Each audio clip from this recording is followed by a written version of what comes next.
And this is an interview with Chef Lachelle Cunningham.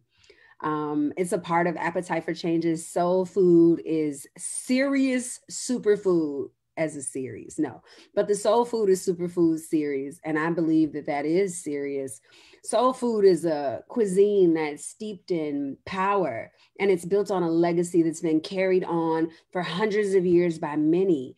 Its dishes are often plant based. Contrary to popular belief, the ingredients are packed with survival and nutrients, which really represent the people who've created it. Its methods are innovative and resourceful and able to make life a joy just with what you have available. Soul food is superfood. And if you want more information, you can check out Appetite for Change's blog and stay tuned to our social media channels. What's up, Chef? How are you? I'm good. How are you? I'm great. I'm great. I'm probably shouldn't have gum. Give me a second, early in the morning. Want to just start the day off feeling like a 16-year-old popping gum. My mother, and I'm not in my mother's house anymore. I can do that. But I want to thank you today for joining us. And for those of you who don't know, this is Chef Lachelle Cunningham, who was the executive chef at Breaking Bread Cafe, our first chef. And she has been a dynamic force in the Twin Cities on the food scene and is known for cooking globally inspired comfort food that thwarts unhealthy stereotypes and fuses in these global flavors. She began her culinary career by launching Chelles Kitchen in 2012 and soon became known for her work as the founding executive chef at Breaking Bread Cafe in 2015 in North Minneapolis, where she received many accolades for her food, creativity, and social justice work. In 2018, Chef Lachelle, I call her Chef with like 6 F's. That's how I say it in my phone. She began building the Healthy Fruit Institute with a mission focused on healing and social justice through food education, culinary arts, and entrepreneurship. Through the Healthy Roots Institute, Chef Lachelle curates cooking workshops and retreats and teaches culinary arts, food business classes, and also provides human resources, menu development, operations consulting to local restaurants and food services establishments, at the same time giving me some of her leftovers. Like, isn't that generous? Lachelle is also the culinary education manager at The Good Acre and is passionate about helping food entrepreneurs get up and running. She understands where they are because she was once where they were. Thank you, Chef, for coming on and doing this interview with us. Do you have something you want to say before we get into the questions? Well, just thank you for having me. I'm excited to get into this conversation. I'm passionate about it. So, no, let's go. All right. She thinks she's ready. How many of you all are online? If you have a question for Chef Lachelle, I know you're listening, but you might want a recipe. I was on the phone with her getting a recipe to like golden milk and some great ancient herbs I can have, or ancient grains I can have instead of oatmeal. So drop your questions down and we'll probably try to get those answered. But Lachelle, I guess it really starts at the root of like, why food? Like some people have a relationship and an affinity for animals or teaching like me, but why do you have such a close relationship with food? I mean, food is dynamic. It's not just like one pinpoint. There's many reasons. I mean, I need food. We all need food to live. Everybody got to eat. But ultimately, I fell in love over the course of my life for various reasons. I would say the biggest one was when I got my superpower. And it's also when I became a mother. So I got my superpower by way of becoming a mother. When you're pregnant, your sense of taste or smell, your sense of smell changes, right? And you can smell really intently. And so a lot of pregnant women, can't handle certain smells. But when I was pregnant, the only smell that I actually couldn't handle was like people smells. But anyway, it changed my palate. It changed my relationship with food and the way I tasted food and the way I experienced it, and just made me fall in love with it deeper. And and then I started to really, dissect all the aspects of that, of how it nourishes our bodies. We eat for the nourishment, but it's also so much more than that, because now we take in that food with us as an experience, right? And we all have, you know, some sort of, a lot of us, and food also can have a negative impact on people's lives, depending on what your relationship and what your food story is. But many of us have a food story where we have nostalgic memories of maybe our grandmother, mother, aunts, or some figure, even father figures, dads grilling or being in the kitchen, whatever it is, right? So yeah, those memories, you take those with you, right? So it's like the food, you're taking it with you, it's nourishing your body, but then there's something that that experience you take with you for the rest of your life, right? And then the way people reacted to my food really was, I got off on that. Basically, like people dancing, you know, when people start dancing when they eat your food, it's not just like someone saying, yeah, that was good. It's literally a physical reaction because the food is so good, right? So just all of those things, the fact that it builds community, you can break bread with people and, you know, break down barriers a lot of times, hopefully over a meal, over cooking a meal, you know, being an appetite for change and seeing community cooks, and how that way of community building was really inspirational for me and really helped me and set me, you know, helped me dig my footprints deeper into, you know, my path. So yeah, absolutely. So food is quintessential. It's like part of our life force, you know.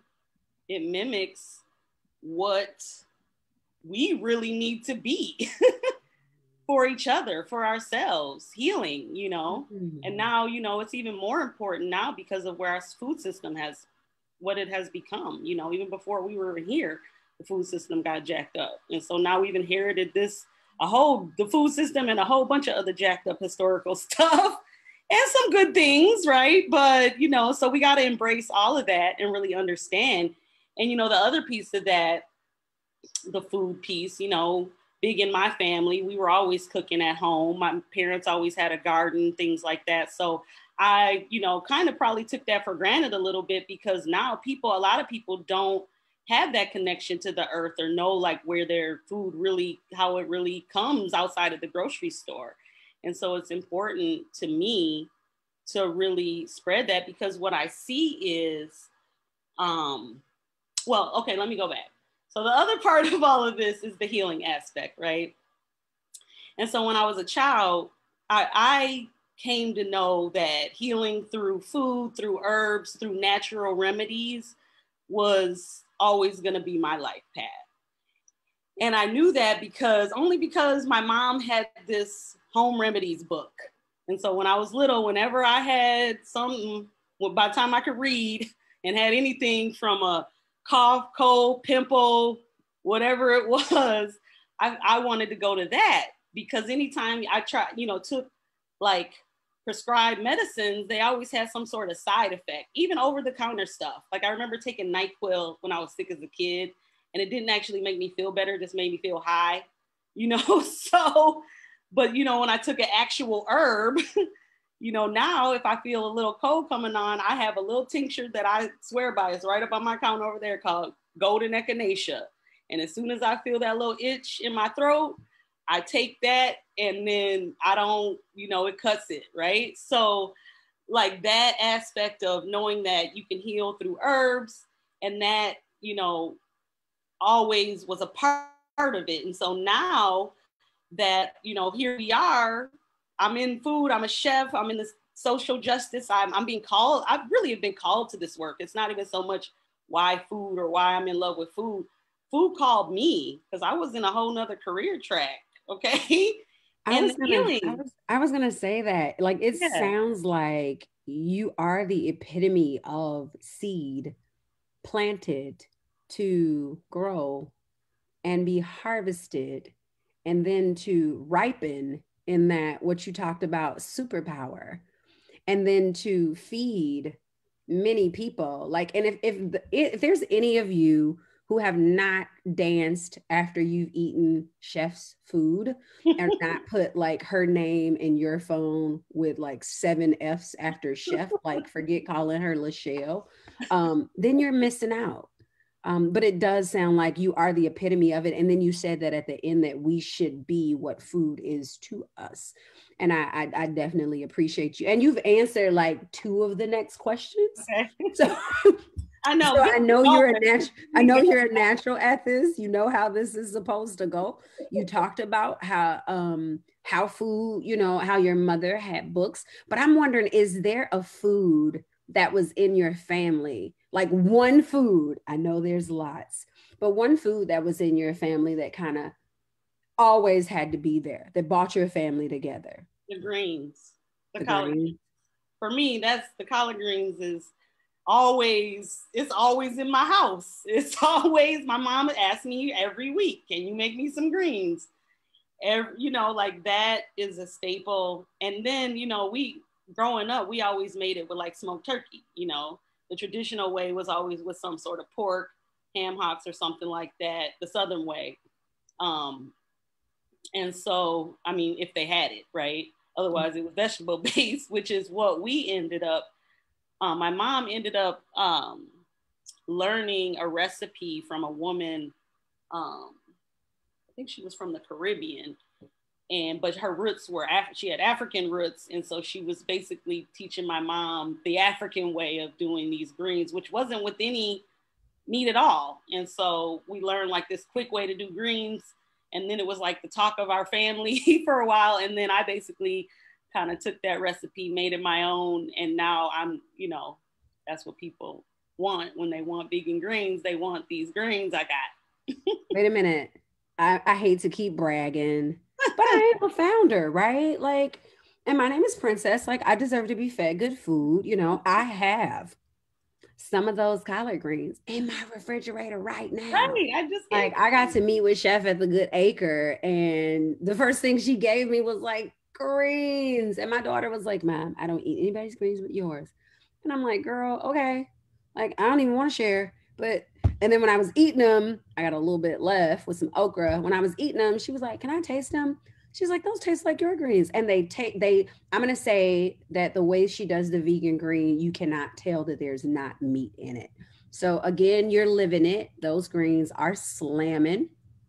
And I guess I have another question. And this is to just share our little connection. Go ahead. Before you have that next connection, I really need to say something because it's about what you said about the food and my last point that I wanted to make, which was something happened with our food where we somehow think that you can only do like 8 things in the kitchen, right?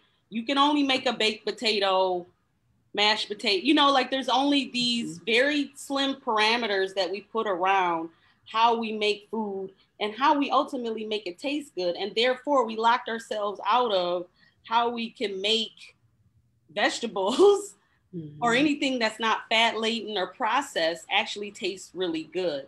And I think I just have to say that because when you say the why food piece, I feel like that's a big piece of what I feel like I have a responsibility to when I educate people about food. I'm really trying to obliterate the box, you know, because we all in little boxes all the time. Are you this or that? Are you that or this? It's all binary or, you know, inside these nice little lines. And yes, there's rules, there's techniques in cooking, but I'm here to break all the rules, as many of the rules as I possibly can, find new rules. And I just think that the more that we can do that at home in our kitchens and think differently about what can I do with this tomato or this green pepper to be a different experience, the more that we can really get flavor and understand that we're not shackled to nasty food just because it's healthy. So anyway, I'm sorry. No, I needed that. And I took notes. I'm presenting at an event with the Sisters of St. Joseph and about trauma-informed nutrition. And I do think that the shackles on the mind about, you know, what can I do with this tomato? When you said, what can I do with this tomato? I'm like, well, I ain't buying condiments. Like, can I blend it up, season a little salt and pepper, make ketchup? Because I ain't buying condiments. Right. You know, can I sprinkle some cayenne pepper in it and have a thicker hot sauce? Because I ain't buying condiments. So I do think that's a really good piece. that you mentioned. And in the beginning, I talked about soul food being a superfood because it came from a time where we had to be innovative and creative. We couldn't just go, we couldn't live into our convenience. So I'm glad you stopped me and got that point out. Now here, this is what people really want to know.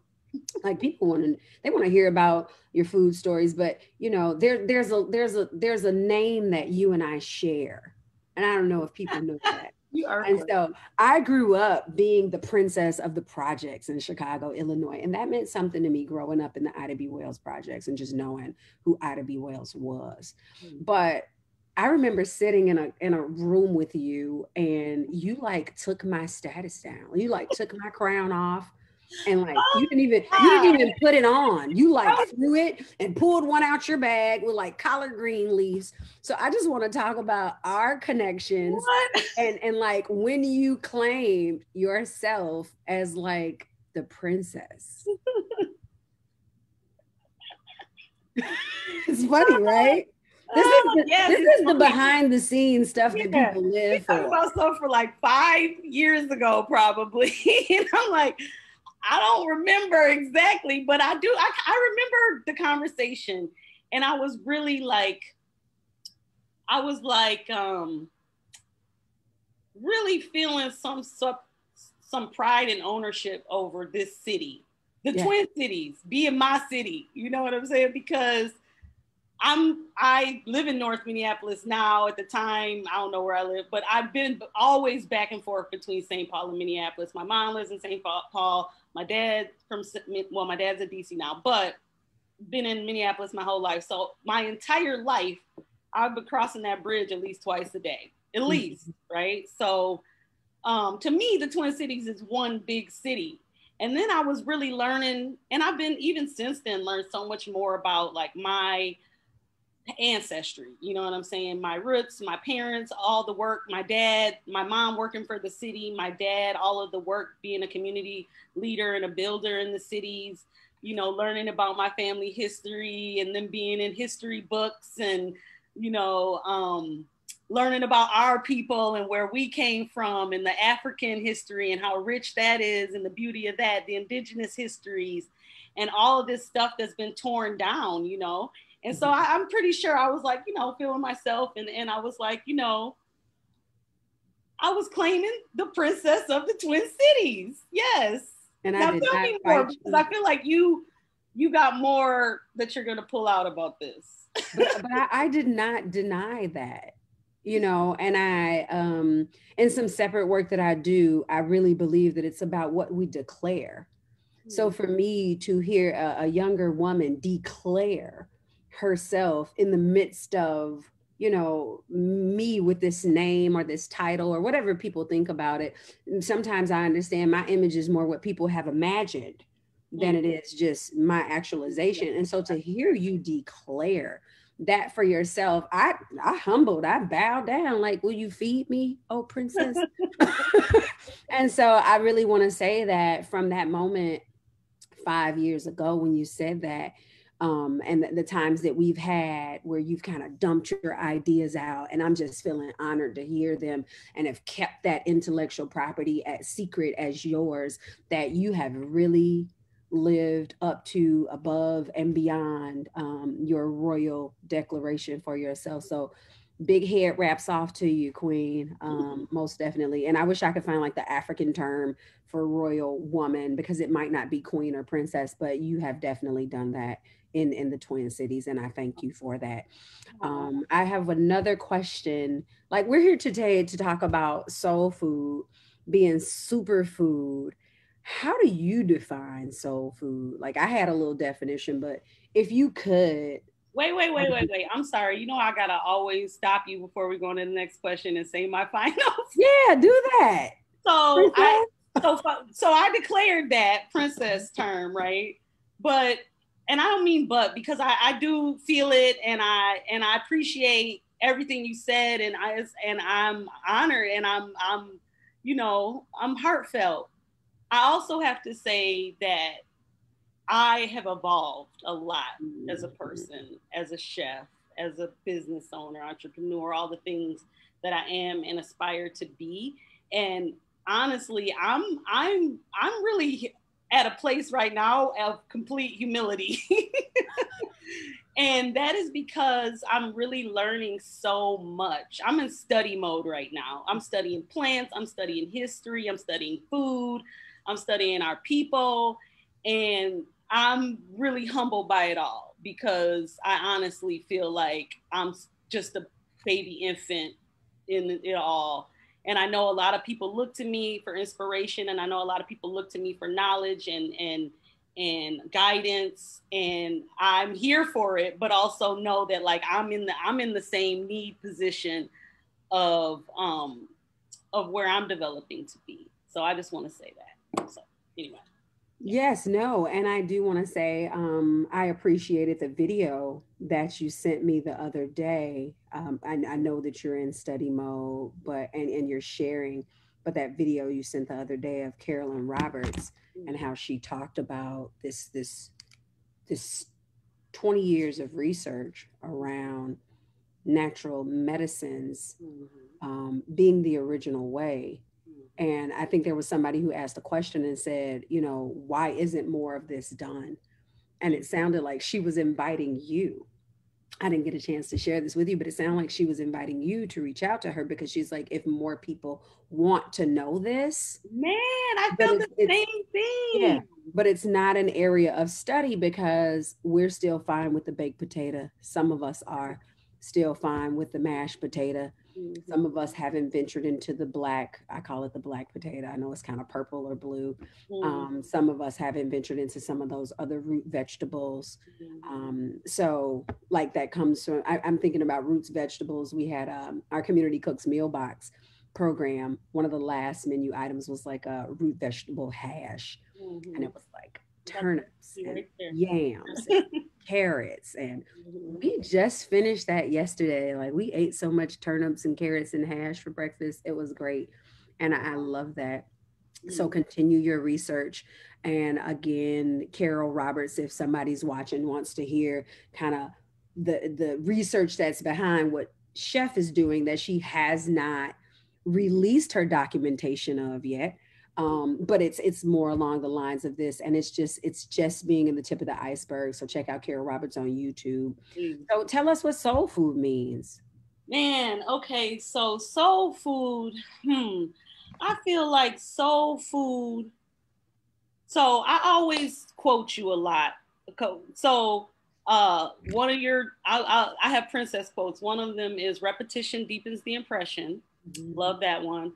And the other one is language is oppressive. And the term soul food, while it brings so much, it means so much when you think about the word soul, what soul means. It has so many, I mean, obviously it connotates a lot of things, right?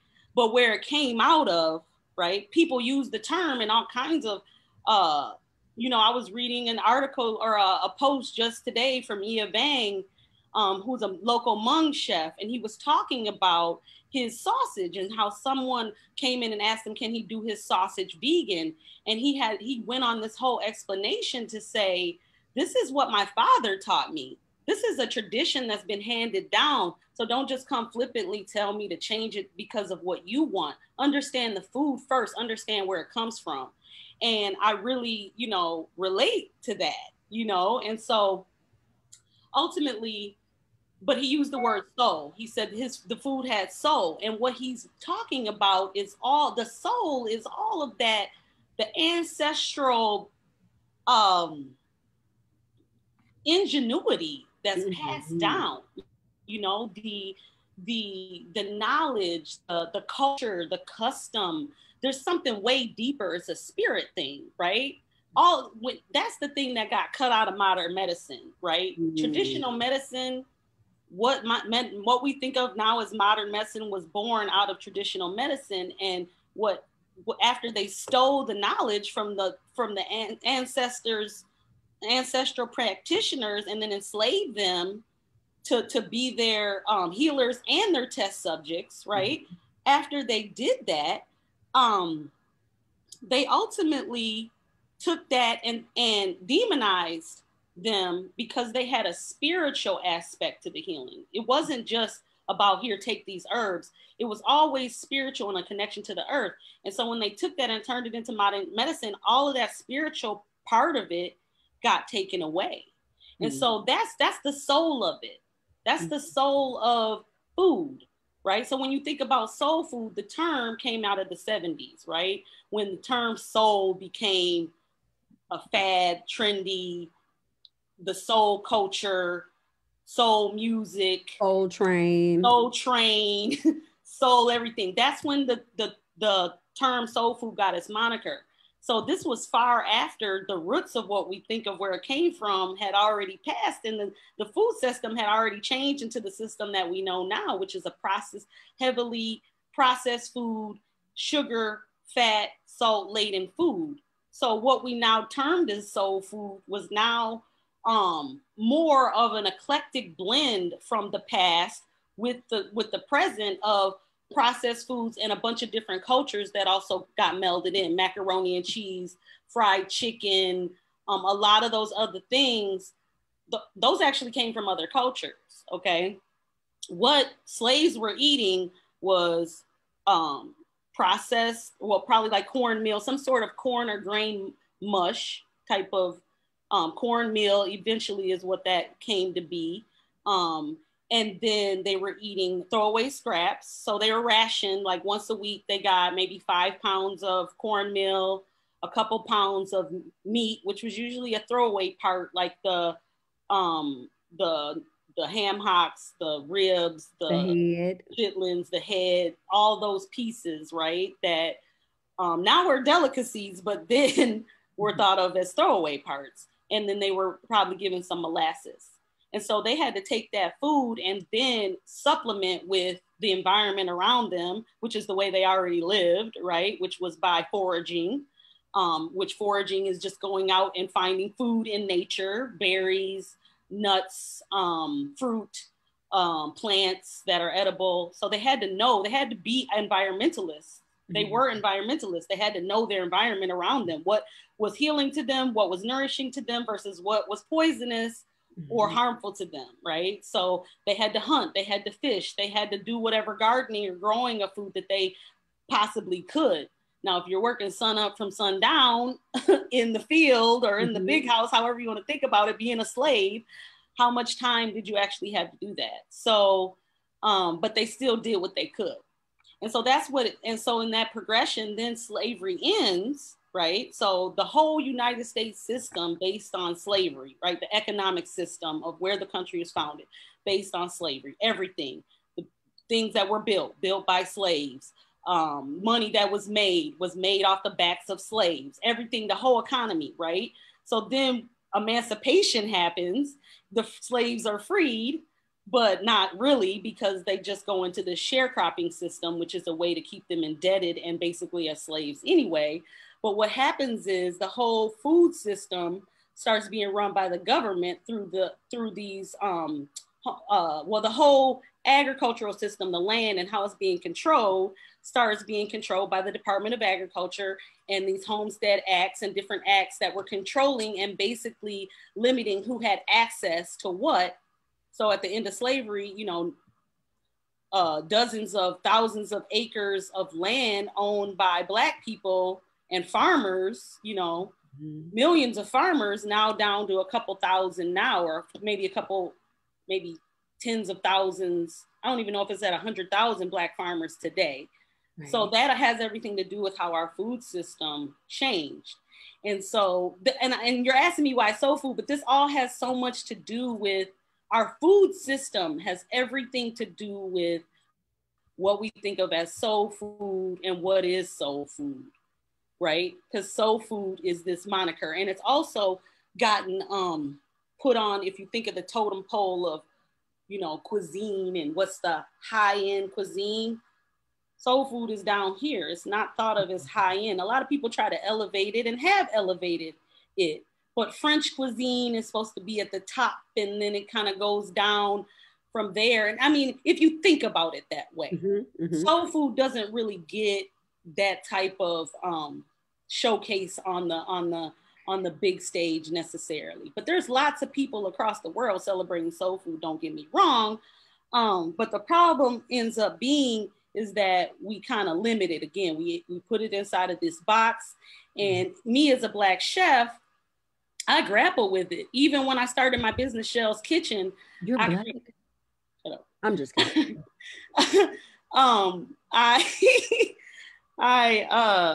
When I started my business, my subtext was comfort your soul food. And I would always get into this thing. It doesn't mean soul food. It means food that's comforting to your soul. That's what I was trying to say. But of course, I named it Comfort Your Soul Food. So everybody thought it was soul food. Of course, like duh. But I've always keep on trying to like play with this. Like now my class is called Beyond Soul Food because I'm trying to like break the box. Because what happens is as soon as, you know, people see you and they see you're a chef, that's the first thing they're going to say is that you do soul food. And that's cool, but it's like very limiting. And it feels like you're basically saying, there's your territory, there's your lane, stay in that lane. You can't come over here and do and be outside of that lane. And also the food is, like I said, it's what people think about when they think about soul food. I'm trying to break that and say, actually, no, soul food is about the ingenuity that came out of survival and us understanding that and using that as inspiration for what we create. And yes, we have to understand what those foundational dishes were and understand the progress of how the food has transformed into what it is today and celebrate all that, but understand that we don't have to stay inside of this box of what people say it is, or just because I'm Black, does that mean that I automatically do soul food? Respect me as a chef, that I can do anything as a chef.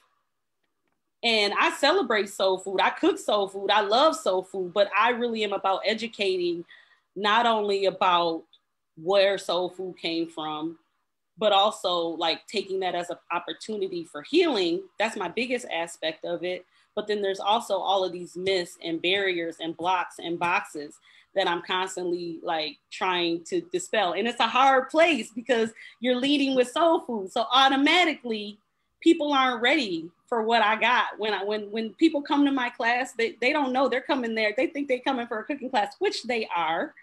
But what they're getting is a whole bunch of knowledge and education that they didn't know that they were coming for. I didn't know. I'm taking notes on my little PowerPoint presentation I'm working on.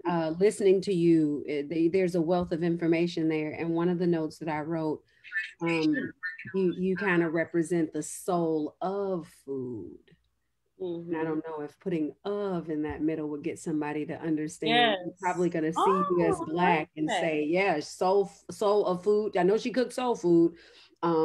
But you, from the beginning of your story, and you saying that you're the seed, there's this soul of food. And I think even in that presentation you sent me, the lady talked about healing being about coming and petitioning the creator or the universe or the gods and saying, I have this ailment, and then listening to the trees and then turning to something and like this spiritual experience of finding a way to like, I'm going to take these peach leaves and put them on my legs and wet them. And now I don't have this inflammation anymore. Right. Something so spiritual, like you said, that was ended up and turned around different. But I think what you're talking about is the soul of food. You said we're supposed to be what food is to us. Mm-hmm. And that's to be able to help us sustain life, and our eternal is the soul. And we can go so deep, but you answer like question number 6, 7, 8. I'm like, she's got it. You've got it. And this is not something that I think you do. I think this is really who you are. So something else you talked about was the barriers around our mindset, about soul food, about what we can and can't eat and what's going to be not so good. Like I've been eating these squashes. You helped me make a great curry squash soup the other day. My daughter ate it to like the drippings. But what are some of the barriers that you think stop us people from getting back to like eating more vegetables. I want to say a plant-based diet, but then I want to have some respect for like the story you told about the Hmong farmer. Like if you learn to eat it that way, then there is some respect for that. But we know that it's those living items, those sprouting legumes and those pieces of oregano and basil. Like I went to buy basil the other day and my husband was in the seasoning aisle and I'm like, no, I'm in a plant. He's like, what you gonna do with a basil plant? I'm like, we're gonna eat it. Like, it doesn't have to come in a jar. Like, I want the plant. Right. So what are some of the blocks that are stopping us from having more of a plant-based diet? I would say access, honestly, like us as a people. And when you say us, I'm assuming you mean us as a people as a whole, but probably specifically Black people, maybe? I did say us as Black people, right? Because I can only speak of the experience as a Black woman, but then I so believe in real food for real people.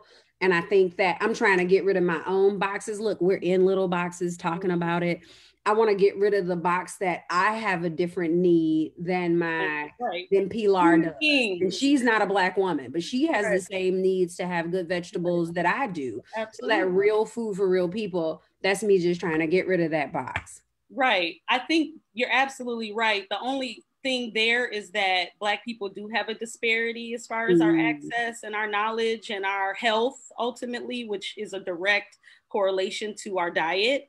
Most of our diseases as Black people are preventable lifestyle diseases that we could actually change by the way we eat. And most of that is caused by processed food, high blood pressure, hypertension, heart disease, diabetes, obesity. These are all because of our lifestyles, not because of a hereditary necessarily. Some of the heredity does play a part in your susceptibility to certain things, but your lifestyle and it's nature versus nurture. Okay. So, and it's both and not either or, like we talk about. So ultimately that the barriers start with, what we're able to access just from a child, from our mother, from the womb. What is our mother consuming? Not just the food, the information in her mind. What is her mental health? What is her emotional health? All of that impacts the child from the womb. What she's eating, right? The nutrients that you're able to get and how you can grow. And so, and we know that, infant mortality, birth rates, all of those numbers are different for Black women.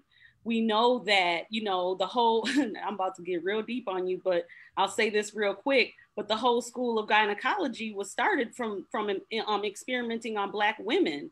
Things that couldn't be done to white women were done to Black women. And so, and then, to start to be at the crux of something like that. And then when it comes to our healthcare and being provided what we need, we are we're not, there's a long history of why we have mistrust towards medicine and medical doctors. And there's a reason for that. And so I'm saying all of this because there's a starting place of outside of just going to getting the food, right? What do we have access to? There's a system, right? Because before the system was in place, we lived off the land. Our ancestors lived off the land. They were of the land. The native indigenous people didn't, when the colonizers came, they didn't think that they were like, own the land, buy the land. They were like, we belong to the land. The land doesn't belong to us. And so that's the difference, right? So now we live in a whole entirely different system that is completely disconnected. We live in boxes. We go to the grocery store. We travel in boxes. We go to boxes to get our food. It's all boxes. I'm telling you, right? So that's like already limiting our access right there. Then, so now we have to actually go through an educational system and be conditioned to understand how we're supposed to function in this society, in this system. And that means you get up, you go to work, you get paid for that work, and you go to the grocery store and you buy the food, you come home and you cook it on your appliances.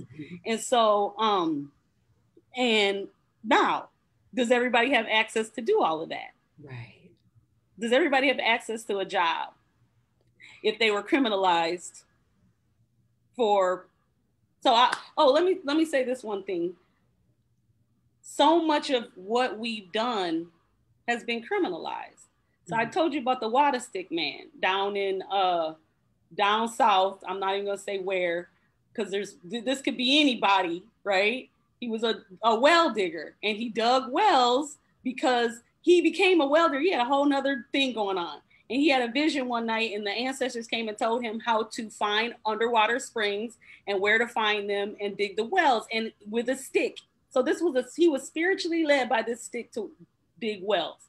Did it for 32 years, known in his community as the well digger who finds the best wells, digs the best wells, everything.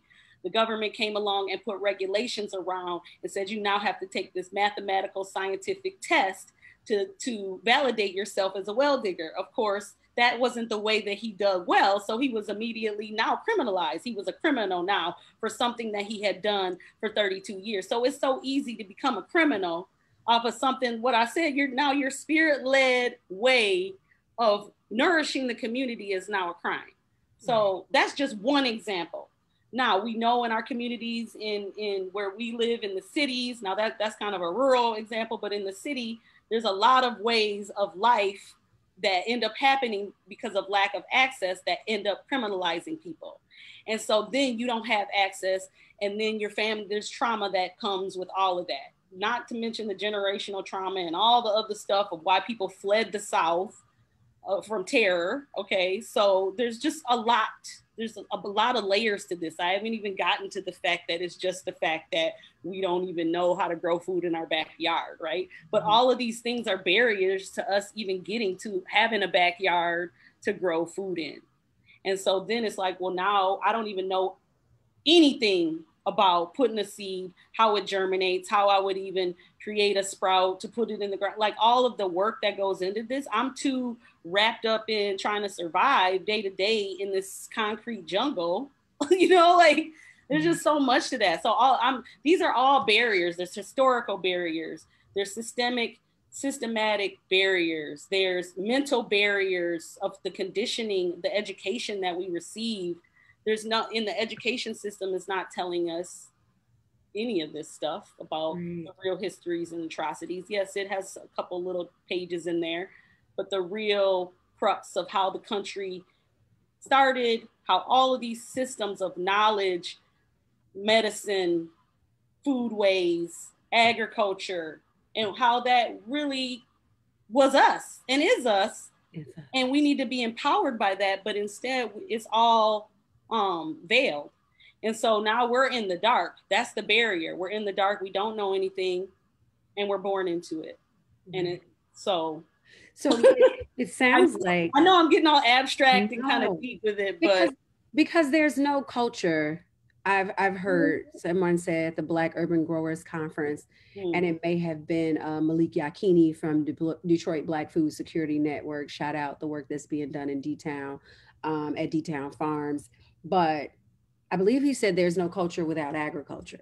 So there's no way that I can have this conversation and expect for you to talk about the food that we eat without the relationship to us as a person, and how, because I've started to see in systematic boxes. So my little framework way of kind of summing up what you talked about is its internal environment and external environment. And it's like inside our body, if there's a fetus there, that covers that. When the child comes out, I was telling somebody, my cousin this morning, who's incarcerated, that I remember going out for lunch with a friend that I hadn't seen in a long time. And we went to Popeyes. And he had never eaten Popeyes, and he was sick for like 3 months, and he was in the hospital, and they didn't know what was wrong with him. And one day he called me back and was like, "You think it was that Popeyes?" And I'm like, "Boy, if that Popeyes ain't out your system by now." And now that I'm eating cooked, primarily grown, primarily locally sourced food, because I know that I can, because my mental internal environment and my external environment is filled with people like you and people who grow food, and Candace and Elder Cheney, that I know I have different options and different access, but it probably was that Popeyes. has. So Right. when you talk about what we start out with, I think we have to challenge some of those beliefs because we do hold to, well, this is the way my mom cooked it, or Right. this is the way she did it. Well, I remember as a baby, I got sent home and I didn't have breast milk. They were not advocating for Black women to breastfeed at that time. I didn't have formula. This was before WIC. This was before MAC. I'm kind of dating myself. Mhm. I am fine as aged cheese or aged, we'll think of something else aged that's not from an animal, but they gave us Karo syrup and water. Mhm. And I'm like, that's like sugar and Mhm. water. So what were they doing? And thinking about fluoride, and there's a number of things. But I want to ask you, like, what would be the like one step? And I know based on somebody's options, they could take many steps, and I'm sure you'll give us many steps. But what would be like if I did not know, and if I was like fried chicken, macaroni, cheese, corn once a week, definitely Olympic Cafe another day of the week, Wendy's because it's cheap another day of the week, and this is my diet, what would be a step that I could take in my household without knowing anybody um, to move myself out of that box? Yes. I would say, I want to say what my first step would be, but I would say the step to meet people where they're at is to go to the grocery store and avoid the center aisles. Mm. Shop around. But the first thing you want to do before you do that is get a cookbook if you can. Go to the library and rent one if you need to. Find a cookbook. Wait, or go online or talk to me. I was gonna say, aren't you a cookbook? Absolutely. And that's the other piece. Talk to me. I mean, that's what you do. You just call me. You don't go to the cookbook. I don't even have recipes for half the stuff. I am your recipe. Right. I call you like, why can't I cook with olive oil? Why can't I cook? Why do I even have flax oil? What am I supposed to do with it? What is this coconut milk? Like, what's jackfruit? Like, how do I make this? And I end up hearing so much from you just in the conversation. And as we're wrapping up our time, I want to say the first thing I did was I paid attention to how food made me feel. Absolutely. Like if I get sleepy after I eat, we call it the itis. Every culture puts their race in front of itis because food is common or quintessential. I learned that word from you today. So it doesn't treat one culture different than the other. But if we look at how we feel when we eat, if food is supposed to give you energy and you're really tired after you eat it, then it's because your stomach and all the energy from your body is like trying to break down this food. So probably not the best choices of food because food is supposed to give you energy. And then I would say to maybe try to make you some intention behind what you eat. And that's just a little menu I throw together so that, because every day we got to eat. And I see so many people being like, I don't know what I'm eating today. And if you're stressed out and dealing with everything because of employment and transportation and all these other traumas, like Audre Lorde says that self-care is the most revolutionary act. And I think that starts in what you're feeding your body and feeding your mind. So you said it actually better than I could. Yes, it really does start within and you knowing yourself. Honestly, that's where all of this starts. You mentioned something the other day, trauma response diet, like that's like how am I? It is about how the food makes you feel. It's about what you've been through. It's about what you need for nourishment. It's about what you need for healing. And yes, you need to know like how that after you eat that burger and fries or that drink or them chicken wings or drink that soda, do you have indigestion? Do you feel like you might need to go to the hospital? Does your arm feel, like, all right, what is those feelings, and what do you feel after you have a salad, maybe? What do you feel after you eat some greens? What do you feel after you eat some vegetables? And knowing what that feels like and using yourself as a test subject. So yes, I would say that's the very first, is really know thyself.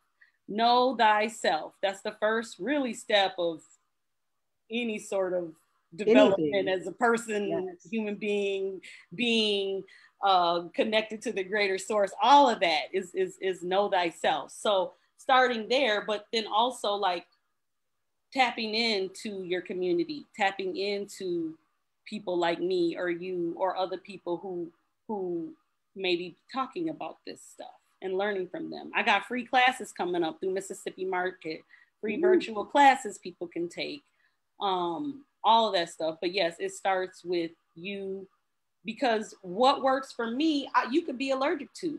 You could have a food intolerance. You could have a food sensitivity. And a lot of us are walking around with food sensitivities. We're bloated. We got hives. We got breakouts. All of the stuff, any sort of, you can literally self-diagnose. I'm gonna leave you with this little gem. The late and honorable Dr. Laila Africa taught about this in his books. He has a holistic self-diagnosis book. And it talks about, and I'm going to get scientific, but not really, because I'm not that scientific. But when you're born, when you're conceived and you first start as an embryo, you basically start as little layers of skin. It's like 3 layers of skin, the endo and don't get me, anyway. So these layers of skin eventually, I'll give you the overall concept. These layers of skin develop into organs and body parts as you grow. So what happens is when you have a reaction on your outer skin, it's always connected to an inner organ.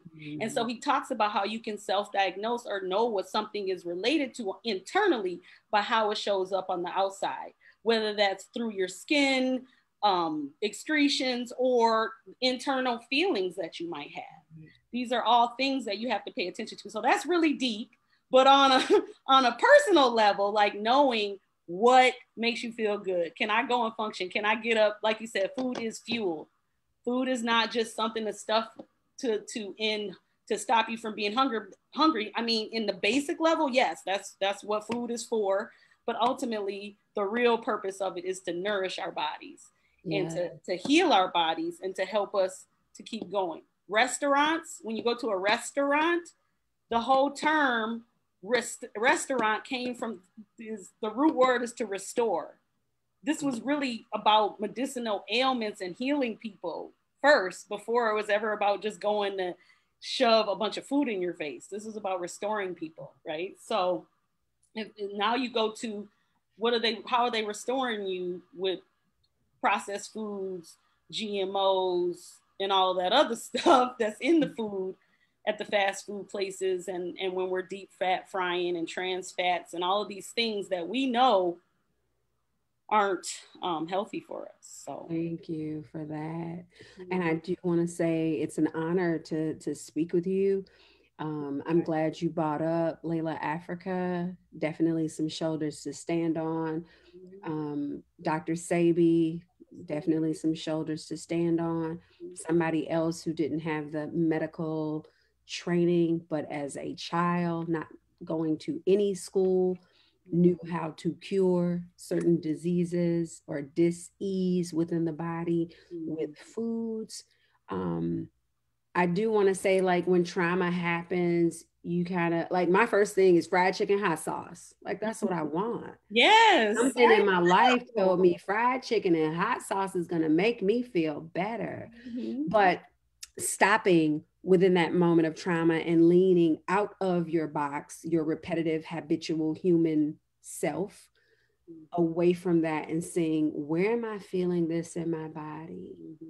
Like, I'm feeling this in my hands, because usually when I'm stressed, I feel it in my hands when I've seeped in, and then my hands, they feel dry.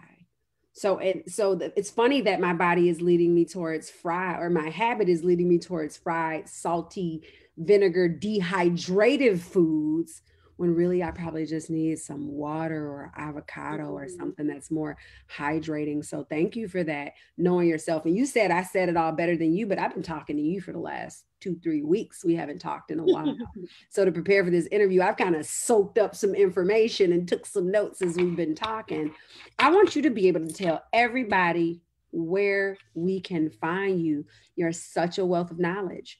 And to all of you that are watching, we're here with Princess Chef Lachelle Cunningham, from the north side to the south side, to the east side, to Frogtown, to the greater east side of St. Paul, from the Twin Cities, St. Anthony, Did you know that Minneapolis was once called St. Anthony? St. Anthony to St. Paul, historically, she's here sharing with us a wealth of information about soul food being superfood, being a true member of the community, a daughter, a legacy giver, a chef, a forager, a soul star to me.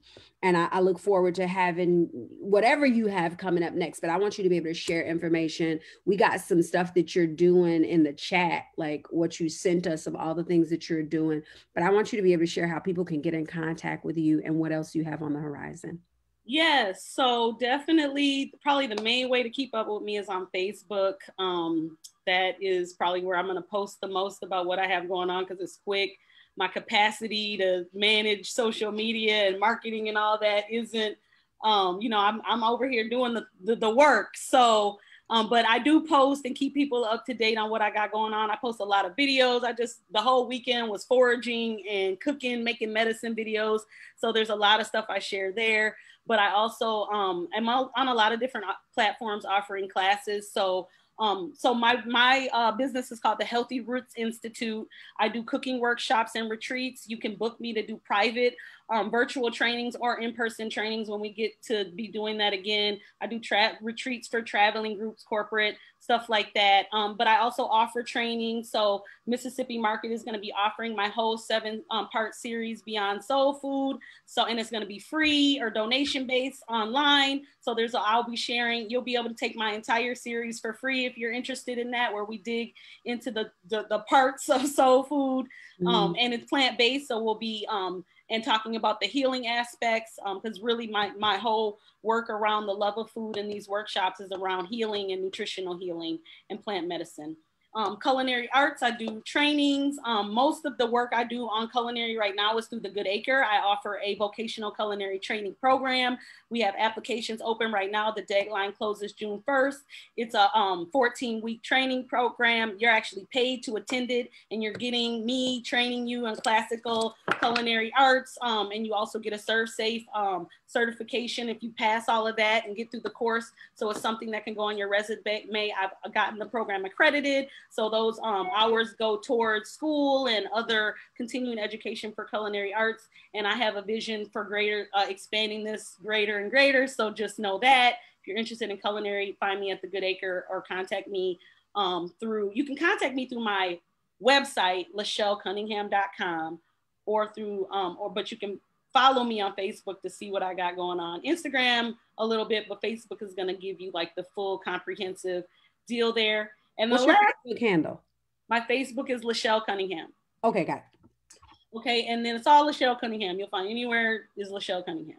Google. Then lastly, through the business of food, I teach food business. I do food business coaching and consulting independently. And then I teach a training through the Neighborhood Development Center where we teach you how to write a business plan and then walk you through and coach you through that process. If you're interested in food business, you can hit me up there. They go to ndc-mn.org and you can apply for the program there, or contact me through my website, LachelleCunningham.com. Ashe. Everyone, I've shared with you my chef, my gym. I believe that that's her role in the community. So I only covet her lightly. I don't want to keep her all to myself. So if you pay attention to the details of this Facebook Live, all of that information she shared and probably a little more are in the links there. So copy her, reach out today, make yourself committed to follow her. One more thing. I'm going to be at Frogtown Farm this summer. I'm running some programs over there. So we're going to be on the farm. And I'm in St. Paul now. I volunteered a little bit over for that's the flyest way. Like you come harvest a little, and then you can take a little. Like I was just able to harvest some strawberries and come home for them, and then come home with this big leaf of what's that healing plant? I always wanted some. Comfrey. Okay. Big comfrey leaf. And I'm looking behind you too, just before we log off. We're taking a little time over. I feel like time is of the essence. But behind you, is that like medicine? These are a bunch of dry herbs. I have comfrey over here. This is all the stuff some of the stuff I've either foraged or got from my yard. I have a flower garden, wildflower garden in the front and vegetables in the back. And so I try to process everything. Right here, actually behind you, is my next thing. I'm making medicine with, I went foraging this weekend and got, this is red cedar and some white pine. I'm gonna make some tinctures with that. I made a tonic yesterday. I'm gonna make a salve with these other ones. And I got this cool, where's it at? Tree resin. It's a resin from pine trees that you can use as medicine. I've been making teas and stuff. So yeah, I got the apothecary going back there. I need to build a giant shelf for all of it. Eventually it's gonna need its own room. we're gonna speak that somebody's gonna see this and they're gonna be interested in reaching out to me, one of your favorite founders, Princess Haley at Appetite for Change, and they're gonna say, I want to volunteer and build this chef a shelf. Or I have a shelf in my basement I'm not using. How do I get it to Lachelle? Reach out to me, because I'd love to hear the benefits from us engaging in this conversation about soul food being a superfood. It's really important. And I felt like the best person necessary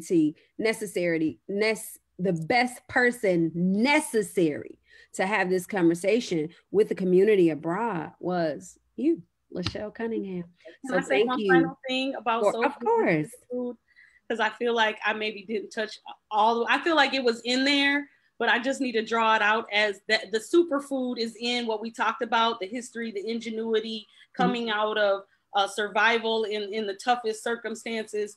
But it's also what I said, the healing power that's in the foods, knowing these ingredients that were the foundation of this food, the actual ingredients, the greens, the yams, the black eyed peas, the rice.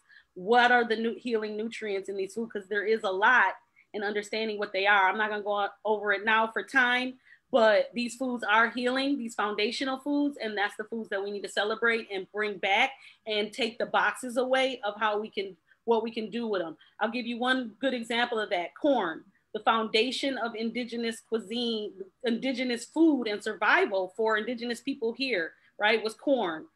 Now, corn, they figured out the process to turn it into hominy, nixtamalization, where they alkalize it. That was a whole scientific process. Agriculture, this is a whole process where we've learned how to control plants and make them do what we want, right? So all of that science behind that, now what they've done with corn is they figured out how to dissect the corn so much that they can make a whole bunch of other products that you're looking at this box and it's something else, but it's really just corn. And so if they were able to do that with a kernel of corn, one kernel of corn, think about what we can do in our kitchens with the plethora of knowledge and understanding about these ingredients. A lot of this is from my backyard. What's in our backyard? You know, dandelions and stuff we think is weeds, and that's throwaway parts. Right.